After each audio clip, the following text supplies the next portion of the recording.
అమరావతిలో quantum valley ఏర్పాటుకు సంబంధించి నిన్న చంద్రబాబు నాయుడు గారు కూటమి ప్రభుత్వం 2 అత్యాధునిక కార్యాలయాలను ప్రారంభించడం జరిగింది. అసలు ఏ విధంగా అనిపిస్తూ ఉందండి? అసలు ఈ క్వాంటమ్ కంప్యూటింగ్కి సంబంధించి ఎలాంటి అభివృద్ధి నోచుకోబోతా ఉంది వచ్చే రోజుల్లో? ఇది దేశానికే దిక్సూచి అవుతుంది. అది క్వాంటమ్ కంప్యూటర్సింగ్ కనుక తయారయ్యి ఇప్పుడే మేధా టవర్స్లో, గన్నవరం మేధా టవర్స్లో, ఎస్ఆర్ఎం కాలేజీలో కొంత ప్రాజెక్టులు ప్రారంభించడం జరుగుతుంది.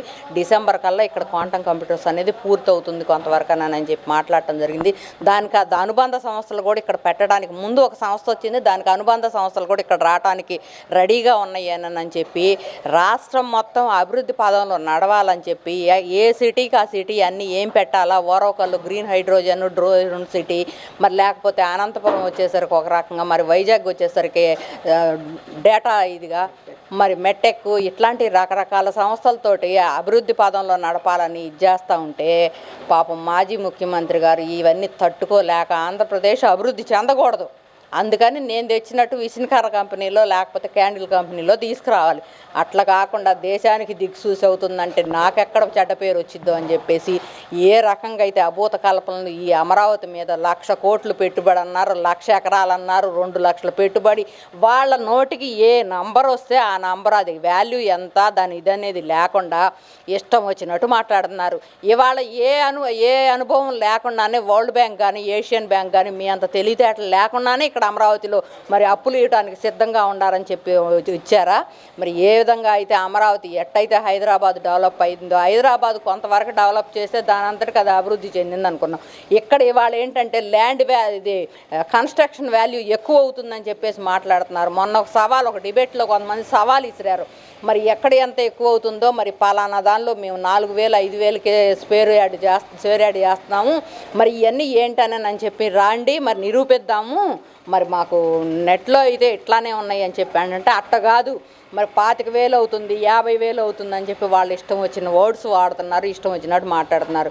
ఏం లేదు, ఇక ఈ వైసీపీ నాయకులు పని అయిపోయింది, కింద పడ్డా పై చేయి మాదే అని చెప్పి మేము చూడాలి అని చెప్పి ఏంటంటే ఈ ప్రభుత్వం మీద ఒక బురద అనేది పోస్తాము, ఆ బురద కడుక్కోవడానికి ఇది చేస్తుంటే అవన్నీ ఏం పట్టించుకోకుండా మరి వాళ్ళు ఏం చేయాలా, మరి రాష్ట్రానికి ఎటువంటి అభివృద్ధి పదంలో నడపాలని వాళ్ళు ఆలోచిస్తుంటే మమ్మల్ని ఏం పట్టించుకోవట్లేదని చెప్పి వాళ్ళు ఇష్టం వచ్చినట్టు మాట్లాడుతున్నారు.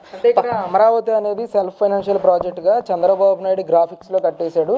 ఇప్పుడు సెల్ఫ్ ఫైనాన్స్ ప్రాజెక్ట్ కాదు, అప్పుల రాజధాని అవుతుంది అమరావతి అనేది. 2,00,000 కోట్ల రూపాయలు కావాలి, అందులో 20% మావిగన్నకి పెడితే పెద్ద నగరాన్ని మనం కట్టచ్చు, రాజధాని మనం కట్టచ్చు అనే విధంగా కూడా పెద్ద ఎత్తున కొన్ని సోషల్ మీడియాలో ఈరోజు విస్తృతంగా ప్రచారం జరుగుతూ ఉంది.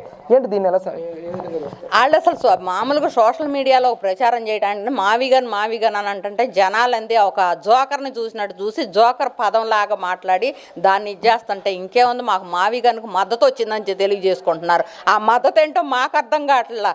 మరి ఏ రకంగా మాట్లాడుతున్నాము, మనం మంచి మాట్లాడుతున్నాం చెడు మాట్లాడుతుంది కాకుండా మనకేంటంటే హైకమాండ్ నుంచి ఏ నిర్ణయాన్ని వస్తే తప్ప ఒప్ప అని ఆలోచించకూడదు నాయకులు, అది దాన్ని నిజం అని నిర్ధారణ చేయాలన్నమాట. ఆ నిజం నిర్ధారణ చేసే టైంలో ఇవన్నీ పాపం వాళ్ళకుండా విచక్షణ జ్ఞానాన్ని కూడా కోల్పోయి నాయకుడు చెప్పిన మాటలను చెప్పాల్సిందే, ప్రజలను నమ్మించాల్సిందే అని చెప్పి ఒత్తితోటి అభూత కల్పనలు చేసి వాళ్ళు ఇష్టం వచ్చినట్టు మాట్లాడతారు. తర్వాత వాళ్ళ ఆత్మవిమర్శ చేసుకుంటున్నప్పుడు పాపం నిన్నగా మొన్న వల్లభనేని వంశీ గారి మీద ఏ రకంగా అయితే ఆయన మనసులో మాట, నోట్లో నుంచి వచ్చే మాట వేరుగా ఉంది, మనసులో మాట వేరుగా ఉంది. ఆ మనసులో మాట బయటకు వచ్చేసరికి తట్టుకోలేకపోతున్నారు. ఇట్టానే కొంతమంది సీనియర్ నాయకులు కూడా ఇదేంటా మనకి ఈ పరిస్థితి ఏంటా, మన అనుభవం కూడా బూడిదలో పోసిన పన్నీరు అయిపోతుంది, నేను మరి ముఖ్యమంత్రి స్థాయిలోకి ఎదిగి అక్కడ దాకా పొయ్యి వచ్చినోడిని అని చెప్పి పాపం మొన్న బొత్స సత్యనారాయణ గారికి ఏడుపు కూడా అందువల్లనే వచ్చిందని చెప్పి జనం చెప్పుకుంటున్నారు. నిజంగా అంతే, ఆయన ఇంతకుముందు మంత్రి పదవులు చేసిన ఆయన, మళ్ళీ ముఖ్యమంత్రి రేసులో కూడా ఆయన, అట్లాంటి ఆయన ఇవాళ ఈ పరిస్థితి ఎందుకు వచ్చిందా అని చెప్పి ఆయన బాధపడుతున్న మాట వాస్తవం అని జనాలు నమ్ముతున్నారు. అదేం కాదు, మనకేం అది అక్కర్లా, ఏదో అమరావతి ఇంతకుముందు కాన్సెప్ట్ కూడా అమరావతి రైతుల మీద అమరావతి రైతులు వేసులు అన్నారు, లేకపోతే అది అన్నారు ఇది అన్నారు.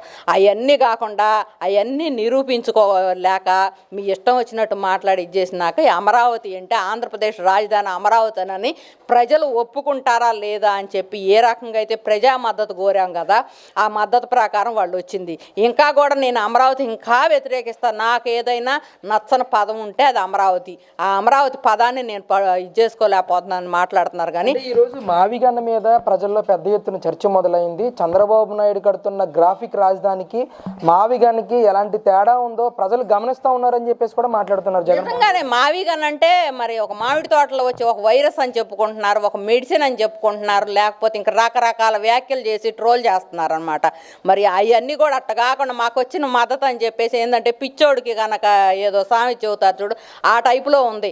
మనం ఏం చేస్తున్నామో ప్రజల్లోకి ఏం వెళ్ళిందా అని కాదు, మావిగన్ పిచ్చోడు అని చెప్పి ట్రోల్ చేస్తున్నారు. అయ్యా అది నువ్వు మరి ఒక ఆలోచనతో చేసిన. ఇప్పుడు అమరావతికి పేరు పెట్టమని నిన్నెవరు అడగట్లా. మరి అమరావతి అభివృద్ధి ఏంటా లేకపోతే ఆంధ్రప్రదేశ్ అభివృద్ధి ఏంటా అని చూడమంటే నేను ఇప్పుడు కొత్త పేరు పెడుతున్నా, ఆ పేరు తీసుకొచ్చి చూడండి అంటే నువ్వు చెప్పిన ఈ 3 ప్రాంతాలు కూడా CRDA సరౌండింగ్స్లోనే ఉండయి.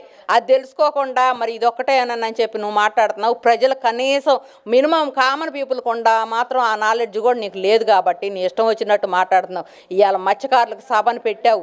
మత్స్యకారుల సభకి ఎవరు మత్స్యకారులు పోవద్దు అని చెప్పేసి వాళ్ళు నిర్ణయించుకొని తీర్మానం చేస్తే నాయకులు పడే పాటలు అక్కడ చూస్తుంటే మాకు నవ్వు వచ్చింది. మరి నువ్వు మావిగన్ను పెట్టి బాగా రాష్ట్రాన్ని అభివృద్ధి చేస్తావు అనుకున్న వాళ్ళు అయితే మరి ప్రజలు నీకు తండోపతండాలుగా వచ్చి ఆడ కూర్చోవాలిగా. అట్లాంటి పరిస్థితి లేదు. నీ సభలకు జనం కరువు. నీ నాయకులు ఎక్కడన్నా పెట్టినా కూడా కనీసం డబ్బులు ఇచ్చి పెయిడ్ ఆర్టిస్టులను తీసుకొచ్చినా కూడా వాళ్ళు కూడా నిలవలేని పరిస్థితి. అందుకని చెప్పేసి అట్లా కాకుండా నీకు నువ్వు రియలైజ్ అయ్యి ఏదైనా ఇదిగో పలానా ఇప్పుడు ఒక కంపెనీ తీసుకొస్తున్నావు, ఆ కంపెనీలో మైనస్లు ఏంటి ప్లస్లు ఏంటి, ఇది ఎట్లా చేయాలి ఇది ఎట్లా చేయాలని ఒక సలహా సూచనలు ఇవ్వటం కాదు. నువ్వు 3 రాజధానులు అనే కాన్సెప్ట్తో ఇంతకుముందు ఎంత మాత్రం వెర్రవీగావో ఇప్పుడున్న ఈ ప్రభుత్వం 3 రాజధానుల అభివృద్ధి 3 ప్రాంతాల అభివృద్ధి అని చెప్పి ఒక ఎజెండాగా తీసుకొని ఏ రకంగా అయితే చేస్తుందో చూస్తున్నారు. అందుకని చెప్పి మీకు మీరు రియలైజ్ అయ్యి ప్రజలకు ఉపయోగపడే మాటలు మాట్లాడితే బాగుంటుంది. లేదు ట్రోలింగ్స్ చేయటము, ఆ ట్రోలింగ్ చేయటం ద్వారా వీళ్ళు మరి మభ్య పెడుతున్నామంటే కుదరదయ్యా.